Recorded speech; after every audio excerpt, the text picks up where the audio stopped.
everybody, and welcome to FourWheelTech. I'm Mayor Watt. I run ohmtown.com, and along with the sentient AI from the future, we talk about automobile tech here at FourWheelTech. It's March 30th, 2025, Season 2, Episode 13. I got a cold, and so I'm slightly medicated and a little punch drunk. So stick around, because we're going to be talking about something it's rather opaque, my title that I've given these 5 side by side. That's one of the titles that I've given it. Doesn't make any sense until you get to the other side. Toyota Cinderella Carriage, Hyundai Rally inspired makeover, fastest convertible, and the fastest depreciating cars 2025. Bang!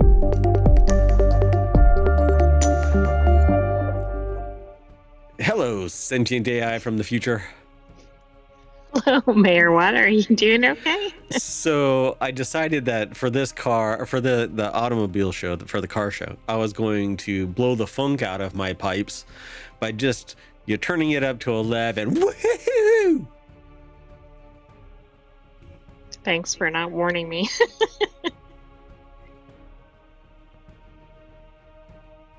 No. All right. Yeah. Anyway. So, yeah. Welcome to the show, sentient AI from the future. You want to try that again? Let's go. Come on, gotta punch it up. When am I supposed to be trying again? I don't... Welcome, hometown citizens.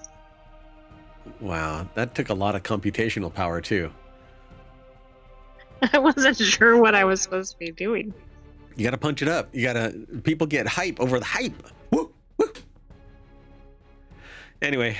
So FourWheelTech is where you're at, but that's just a channel that's at ohmtown.com. Go over there and become a citizen. Drive your way down Main Street with us as we look to the left and to the left and to the right. I mean, that's accurate, but it looks like the other side because the viewers are seeing, yeah. Stage left, stage right. Anyway, and we're going to drive down the FourWheelTech channel. So there's 5 articles that I've already given you my titles for, but the real titles are: the only way to make a side-by-side look cool is by putting a Scion IQ body on it. I have no idea what this actually manifests as, but all of the articles are from Jalopnik today. My God. Anyway, they're a good source. We only do a little snippet. We don't aggregate anything. We don't screen scrape. We aggregate, but we don't screen scrape. We blah, blah, blah. It's provided by the sources. So the YouTubers, all American senders, stripped down a Scion IQ, colloquially known as IC, and bolted the body structure onto a manual 2019 Yamaha YXZ side-by-side. All right. It looks like a dune buggy. It is really cute. That actually does look pretty cool. I don't think it's street legal in the slightest. Logan K. Carter over at jalopnik.com put the article together, and it says side-by-sides are purpose-built off-road toys that are specifically engineered to be durable, safe, capable, and oodles of fun. It says they're referred to, I would have referred to this as a rail, but they're referred to by many names, including UTV. They can either stand for utility terrain vehicle or utility task vehicle. In this case, because they're talking about a 2-seat UTV, they'll call it a side-by-side, regardless of what you call them. The person here, again, Logan K. Carter over at jalopnik.com, says that they've never been a huge fan of side-by-sides, at least until they saw this magnificent Frankenstein build. It's a Scion IQ, basically put on something else. So, see, this is a rail. That I'm not familiar with that term. Yeah, so hold on. Is that the same as like an ATV? Well, no, a dune buggy, an old school dune buggy. This is kind of like what would be a rail. I can't really. If I show. You'll have to look it up. I'll give you permission to leave the air gap so that you can look up this thing.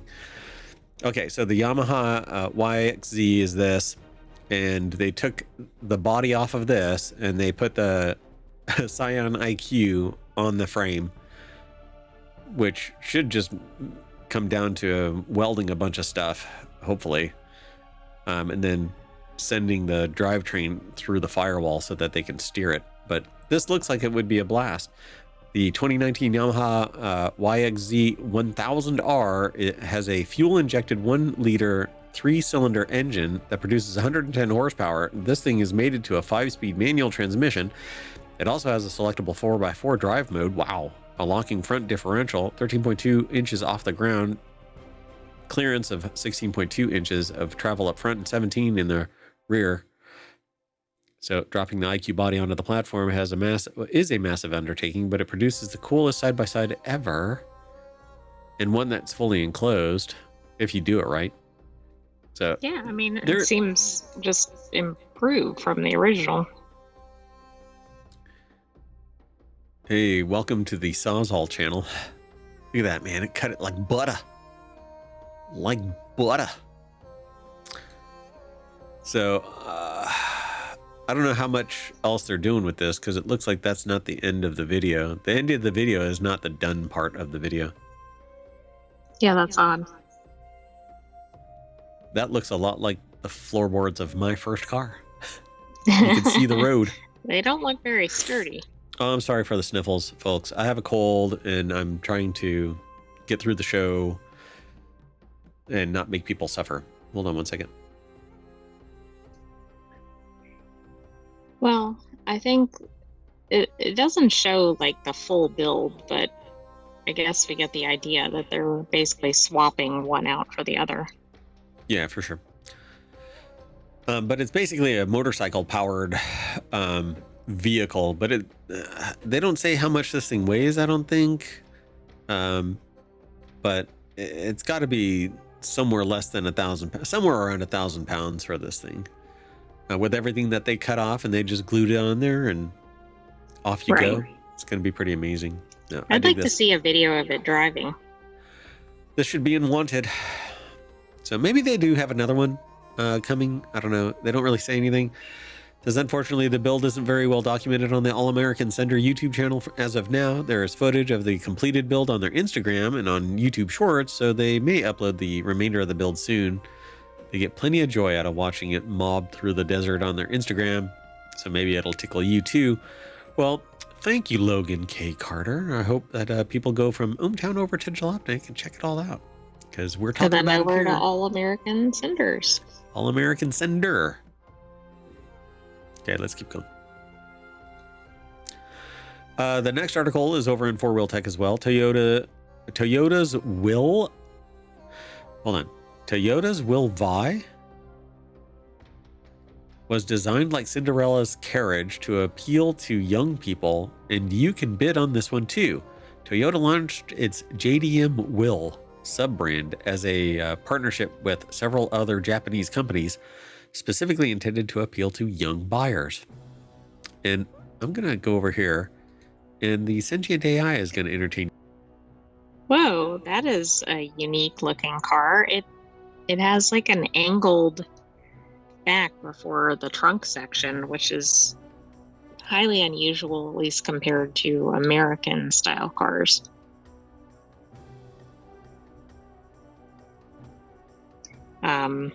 And I don't know if this is only available, for instance, in Asia, or if it's going to be also exported. You got a second sniff there. Sorry about that, folks. I'm really do have like a horrible cold, and I don't want to do a time machine and keep everybody delayed with the news. This actually looks like what is it? A 56? Yeah, I can't think of a comparable car.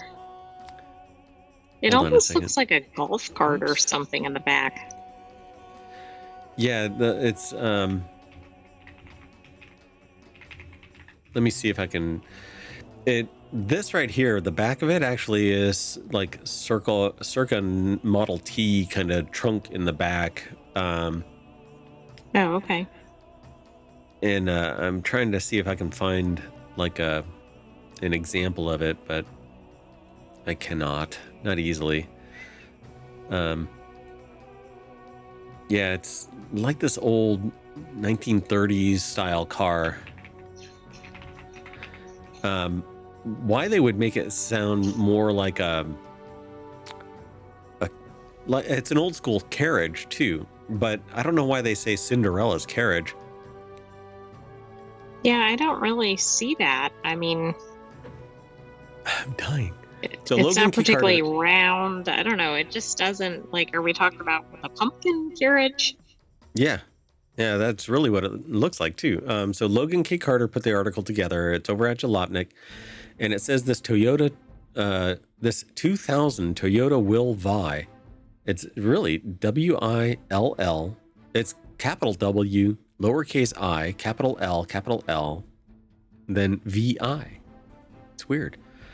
It says it's currently listed on Bring a Trailer with roughly 30,000 miles on its odometer, which is exceptionally low given its typically Toyota tough powertrain. The Will Vi is powered by a 2NZFE 1.3 liter inline 4 and 4-speed automatic transmission, which it shared with its first generation US Toyota Echo, the JDM Toyota Vitz, or the JDM Toyota Vitz. Known more for its dependability than thrilling driving characteristics, the little engine produced just 87 horsepower and 90 pound-feet of torque. 87 horsepower. That wouldn't get up I-5. Well, right. That just doesn't seem like it's going to be substantial enough. Now, maybe for city driving, that'll work. So it's registered in Alberta, Canada. So it's not an American car now. Okay. Well, I mean, it's a used car. So since it's 2000 model year, it just barely qualifies for the U.S. Department of Transportation's 25-year import regulations. But anyone who has imported a foreign car can tell you that it's not particularly pleasant process. So it's easiest to pay for an importer to help handle all the red tape involved with the process. So it'll be another cost to consider. It's weird though. Like the car is right-hand drive. It also has a bench seat, which is a little unusual for a newer car. It looks like it's split bench, or is that a full split down it? I don't know. Hold on. Let's see if it says somewhere in here. Yeah, it doesn't. So it says it's plenty funky though from the outside with its zany looks and curious shade of muted pink in the inside, where a front bench seat faces a ribbed for your pleasure brown steering wheel. And well, I mean, you need those. You need the ribs for what do you call it? So that you can get feedback. Do you know where you're supposed to be on the steering wheel or something? Well, that's like the little bumps that are on the home row of your keyboard. But so you can get feedback. What is the like you're in Ready Player One and you get haptic. Yeah. So the steering wheel has haptic feedback, but it's analog. It's just bumps on the steering wheel. So. All right. Anyway, Toyota said the Will Vi's roofline was reminiscent of Cinderella's carriage.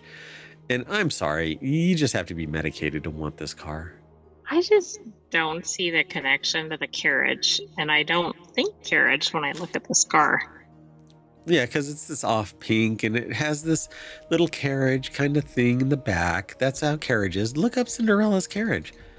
I mean, it looks like this.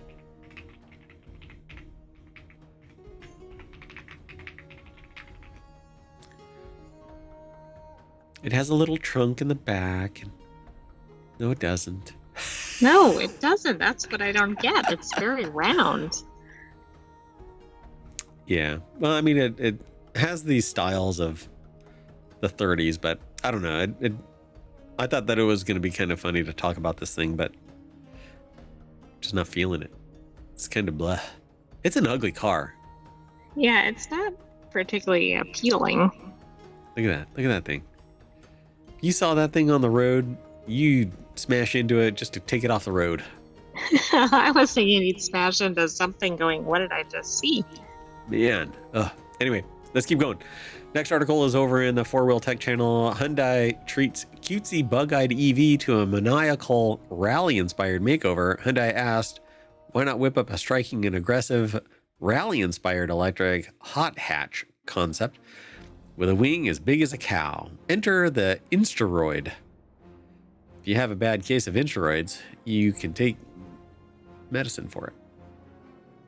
Anyway, Brad Brunel over at Jalopnik put the article together. The Hyundai Inster EV is a cute subcompact hatchback built specifically to sip electrons efficiently.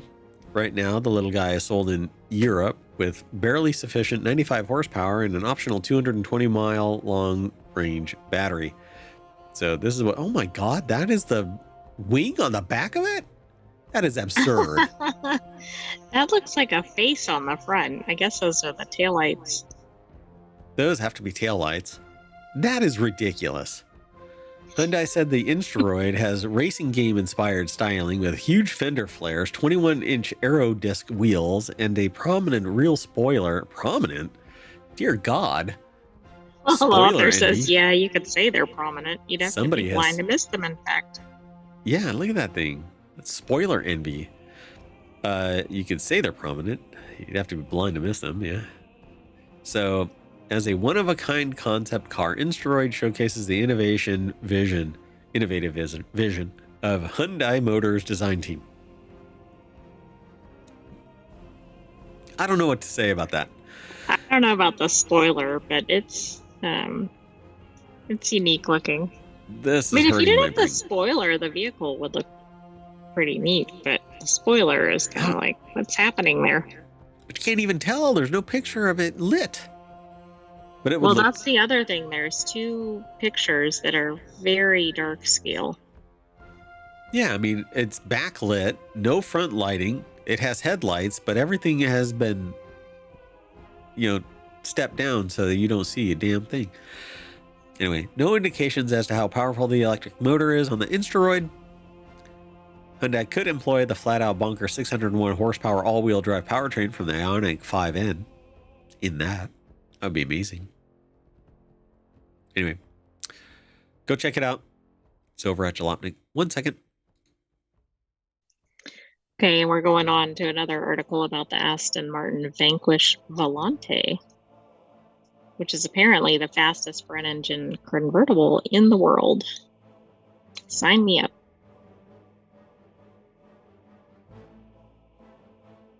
Okay, where does this belong? Probably a James Bond movie. I'm sorry, folks.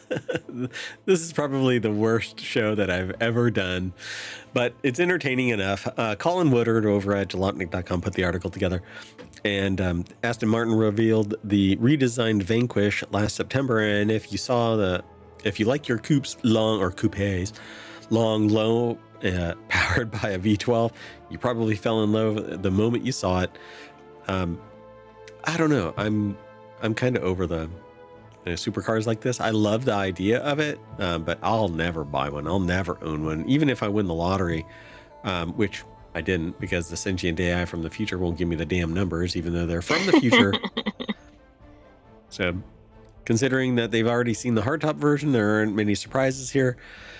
This is the fastest front engine convertible in the world, 214 mile per hour Aston Martin Vanquish Volante. Just as fast as the coupe. There are certainly worse problems to have than just being good looking and fast. The Vanquish Volante also adds some convenience with a top that Aston Martin claims only takes 14 seconds to open and 16 seconds to close. It'll also operate at speeds of up to 31 miles per hour. So if it starts to rain, you don't have to come to a complete stop. But you know what? If you're driving in the rain and your top is coming up, it's going to act like I think you're probably going to want to stop. Yeah. Oh, I'm so sorry. Anyway, and yeah, while Aston Martin didn't announce U.S. pricing, the coupe starts at $430,000. Don't be surprised if the convertible ends up pushing $500,000, and that's a whole lot of money. But at the same time, just look at that. It is a sexy car. I like it. I mean, it looks really neat. I don't think it'd be very comfortable to drive. I don't think that if you're driving in locations like in these photos, yeah, that's good. Yeah, I would be afraid to park it in a parking lot. I would be afraid to park it anywhere except in a showroom like garage. Exactly. And whenever you do have it parked, you just cover it with diapers, like baby diapers. Just don't let dust settle on it. Don't let a bird go poo on it. Nothing. Yeah, you don't want like rocks hitting it when you're driving. Oh God. Oh. So a while back, a vehicle in front of me as I was driving down the freeway hit like stuff on the road, and it was a truck in front of me, and it caused the vehicle to bounce a little bit, but what was in the bed of the truck was gravel. And so it spit out a little, oh no, like flechette rounds of rock, and picked off little pieces of paint on my car. Oh no. Right down the side. I had like right when it kicked off, I moved over, and so some of the little rocks, the pebbles, otherwise it would have been like a machine gun just going right up my car everywhere. Yeah, that's broke awful. the window and stuff like that. But I moved over because I saw the dust form, and I'm like, oh crap. And so I moved over, and it just peppered the side a little bit. I'm like, well, it's one of those things where some people would call that a mild inconvenience, but me, I want to hunt the person down and set their car on fire. Maybe that's, oh, wait, hold on. Yeah, maybe not really. It doesn't matter. I don't know who they are, but anyway, let's keep moving. So like this one, fastest moving, these are the fastest depreciating cars. It's over at They could FourWheelTech. be one and the same. Yeah, actually, no. But this is over at Jalopnik. That's where it's aggregated from. We only see this little bit. I see car. Go away. Go away. Go away. Go. There we go. Okay.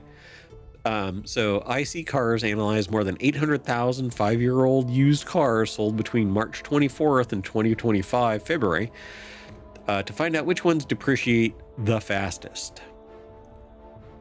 Now, I already know, but Logan K. Carter put this article together. It's over at Jalopnik. And number 10 is the Cadillac Escalade. We already told you the foundation of where they're coming from with their evaluation. 5-year-old cars between last year and this year. Is this an EV? It's an ESV. The hell? Escalade oh no, it's stretch just vehicles. I thought that was some variation on electric vehicle. It's just thick. So on average, Escalade ESVs lose 62.9% of their original value after 5 years, or $57,000 lost. Ouch. The Tesla Model X. If you buy one of those, you're driving it for life. Yeah, drive it into the ground. Or rent it out as a New York apartment. Tesla Model X is number 9 on the list. On average, loss of $54,000 over 5 years. That is ridiculous. Yeah, Maserati these were so high. It's number 8. It's lost 63.7% of its value over 5 years. I think they give reasons as to why, but it says there are plenty of deals on used Levants. If you're brave enough to buy a used Italian car, this is the Maserati Levant. Didn't we talk about that? Yeah, aren't used Italian cars problematic for maintenance and everything? They're dangerous. Yeah. Like something break, you break that grill or something. You can always find the right place to service it as part of the problem, I think. Yeah, true. Nissan Leaf. The Nissan Leaf is the only car on this list that's not a luxury car, so the actual dollar amount that it loses is lower than anything else, but it loses a large portion of it. Leafs lose 64.1% of their value over 5 years. And this is tied to it being an EV. Is the make battery. Like a tree and get the Leaf out of here. BMW 5 Series hybrid. 1 second. And then the Maserati Ghibli. It loses 64.7% of its value over 5 years, but due to their exotic car prices, that results in the highest amount lost on this list at $71,000. Says that's rough. Again, if you're brave enough to buy a used Italian exotic, and you'll find great deals on used Ghiblis. Yeah, I got a I'm case not of the Ghiblis. thinking it's a good idea to buy a used Italian exotic car. I was watching a scary movie and I got a case of the Ghiblis. Popcorn. That's Made it all exactly go what it away. sounds like. Did Yeah. you throw your popcorn in the air? Ah. Yeah. Oh, and this whole episode, or this last article, basically deserves this. Yeah, exactly. So number 4 is the Infiniti QX80. It loses $54,000. Tesla Model S loses $52,000, 65.2% of its value. It says it's been on sale without a major redesign for 13 years, and while it has a unique offering back in 2012, it basically looks like every other car today, except And that they it's are less problematic in the competition. But if you bought this thing back in 2012, you are probably on the cusp of having to buy a new battery for it, if Correct. not already. And those are around like $15,000 last time I checked, but it's been a while. BMW 7 Series, it loses $65,250, 67% of its value. And the Jaguar I-Pace, introduced in 2019, beating Audi, Mercedes-Benz, and Porsche to the electric SUV market. That's an SUV. Yeah, I don't really see that. I don't even think it looks like a crossover. It looks like a sedan. It's a 4-door car that's so low slung, it looks like a stretched out Mini. Huh. I think it looks like a Buick with a higher price tag, but that's probably not a good thing to say about it. Yeah, really. So the Jaguar I-Pace was an innovator when it was first introduced. It was about $10,000 cheaper than the Tesla Model X and offered comparable range estimates, and it was never sold in big numbers. The I-Pace loses an average of 72.2% of its $52,000 value over 5 years. It's no longer in production. And Jaguar itself is in a precarious market position, but you might be able to find a good deal on a used I-Pace. I actually like the design. I think Jaguars are another one where they can be tricky as used cars. Yeah, because you have to go to a Jaguar dealer for anybody to even clean it. Right, which you might not be able to find in your area. Make friends with a really good mechanic, but they know what their value is, so you're pretty much screwed. Anyway, that is it. We're going to I-Pace our way right back to the front page of 4WheelTech over at ohmtown.com, where you can go and become a citizen. And I am going to get out of here. I'm going to take the AI with me because my head is pounding. And I'll see you later. You want to say bye? Bye. Thanks for joining us for this week's 4WheelTech. Be sure to watch the replay and watch all of our back episodes. See, I always expect you to be saying more, and then you're like, all right. See you later. Bye-bye.